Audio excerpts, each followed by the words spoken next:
नमस्कार हरि प्रेमियों, आपका हमारे YouTube चैनल में स्वागत है। हरि प्रेमियों, कैसे हैं आप? उम्मीद है आप सब अच्छे होंगे। आइए आज का प्रसंग शुरू करते हैं। आज का प्रसंग है एक सच्ची घटना, एक सच्ची कहानी जो भगवान श्री कृष्ण की है आज के इस कलयुग में।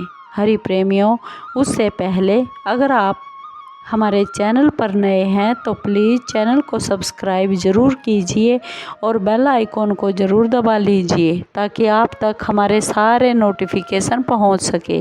हरि प्रेमियों, आपका एक भी सब्सक्राइब हमारे लिए बेहद मायने रखता है। आइए जानते हैं ये सच्ची कहानी क्या है। हरि प्रेमियों, एक बार एक लड़की थी जो भगवान श्री कृष्ण की परम भक्त थी और बचपन से ही वह भगवान श्री कृष्ण का भजन किया करती थी और भक्ति किया करती थी। भक्ति करते करते वह बड़ी हो गई। भगवान श्री कृष्ण जी की कृपा से उसका विवाह भी श्री धाम वृंदावन में हो गया और वह अच्छा परिवार मिल गया। विवाह होकर जब वह पहली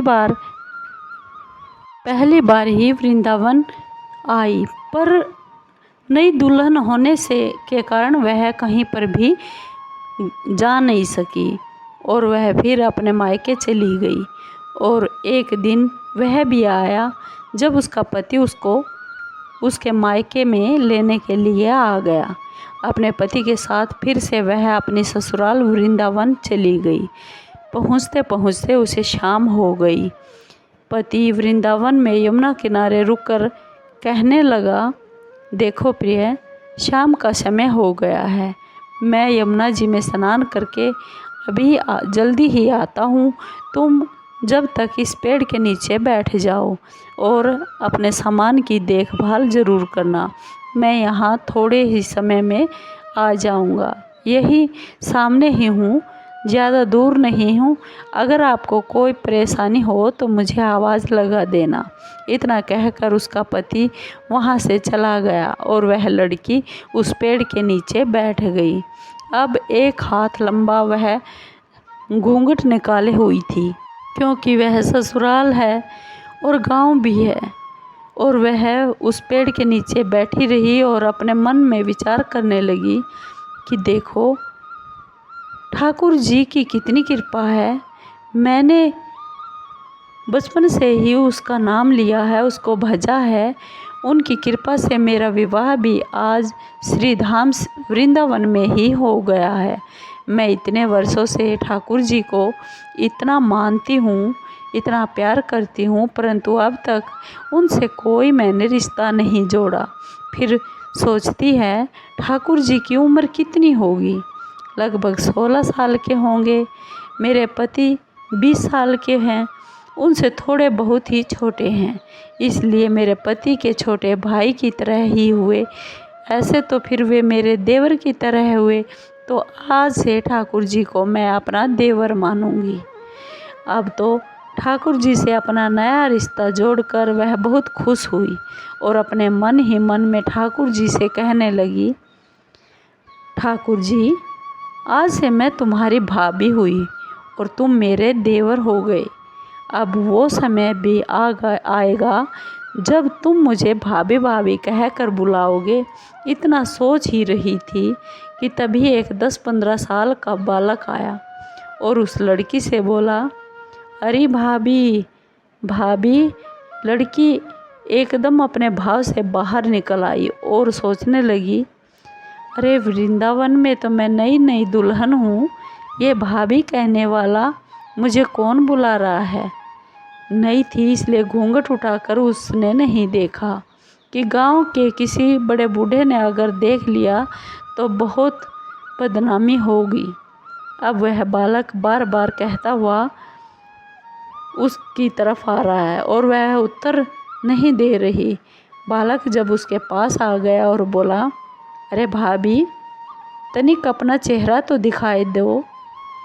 अब ये वह सोचने लगी, ये बालक तो बहुत जिद कर रहा है, इसलिए कस के घूंघट पकड़ के बैठ जाती हूँ कि कहीं घूंघट उठकर देखने ना लगे।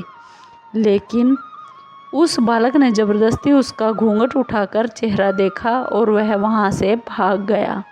थोड़ी देर में उसका पति भी आ गया। उसने सारी बात अपने पति से कह सुनाई। पति बोला, तुमने मुझे आवाज़ क्यों नहीं लगाई?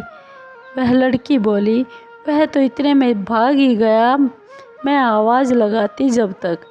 उसके पति ने कहा, चिंता मत करो, वृंदावन बहुत बड़ा थोड़े ही है, कभी किसी गली में तुमको खेलता हुआ मिल ही जाएगा, फिर मैं उसकी हड्डी पसली एक कर दूंगा, फिर कभी ऐसा वह नहीं करेगा।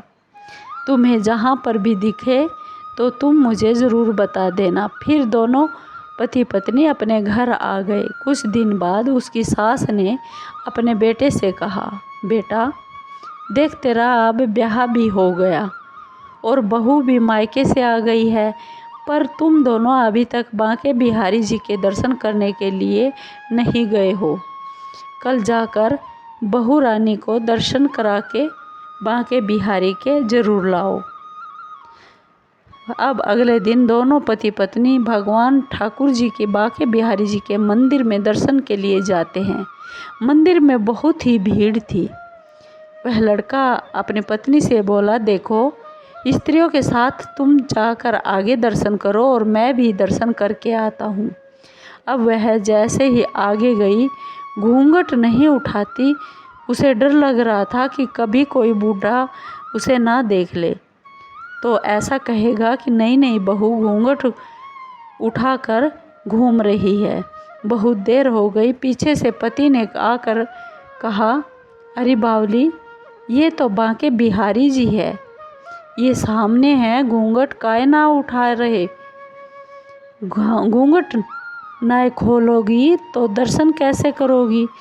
अब उसने अपना घूंघट उठाया और श्री बांके बिहारी जी की तरफ ज्यों ही उसने देखा तो बांके बिहारी जी की जगह उसे वही बालक हंसता हुआ दिखा। तो एकदम से ज़ोर ज़ोर से चिल्लाने लगी, सुनिए सुनिए, जल्दी आइए। उसका पति पीछे से भागा भागा हुआ अपने पत्नी के पास आया। क्या हुआ? पत्नी बोली, उस दिन जो मुझे भाभी भाभी कहकर भागा था, वह बालक मुझे मिल गया। उसके पति ने कहा, कहाँ है? अभी उसको देखता हूँ। तो ठाकुर जी की ओर इशारा करके वह लड़की बोली, ये रहा, आपके सामने ही तो है।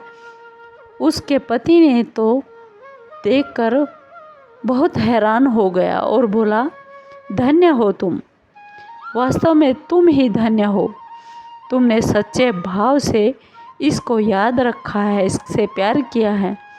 हम तो इतने वर्षों से वृंदावन में रह रहे हैं, कभी आज तक हमें इसने दर्शन नहीं दिए और तेरा भाव इतना